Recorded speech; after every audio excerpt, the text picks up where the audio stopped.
In today's video, I'm going to teach you how to add payment method to App Store. Whether you're setting up a new device or just updating your billing, this quick walkthrough will make sure your purchases and subscriptions work smoothly. Start by unlocking your iPhone or iPad and opening the Settings app. It's the gray gear icon on your home screen. At the very top of Settings, tap your name to open your Apple ID settings. This is where Apple keeps your account, security, and billing information together in one place, so everything stays synced across your devices. Next, select Payment and Shipping. If you're prompted to sign in, go ahead and enter your Apple ID credentials and authenticate with Face ID or Touch ID. This is Apple's way of keeping your payment details secure. Once you're in, tap Add Payment Method. This is the button you'll use to put a new card or service on file. Now choose the payment type you want to add. You can use a credit or debit card, PayPal where it's available, mobile phone billing through supported carriers, or other e-wallet options that may appear depending on your country or region.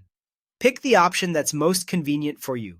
Enter your payment details carefully. For cards, double-check the number, expiration date, security code, and billing address. Make sure the billing address matches what your bank or provider has on file to avoid declines. If you're using PayPal, you'll be guided to sign in and approve the connection. For mobile phone billing, ensure your carrier supports it and that the device is using a compatible plan. When everything looks correct, tap Done.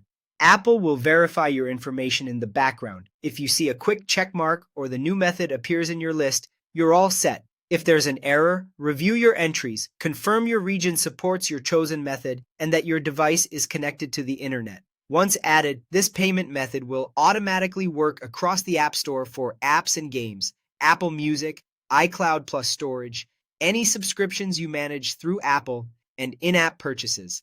That means no extra setup is needed. Your new method becomes your go-to for purchases on this Apple ID. A couple of quick tips before we wrap up. Keep your payment details up to date to avoid interruptions, and if you ever need to change or remove a method, you can return to Payment and Shipping at any time. That's all it takes to add a payment method to the App Store on your iPhone or iPad. Thanks for watching and happy downloading.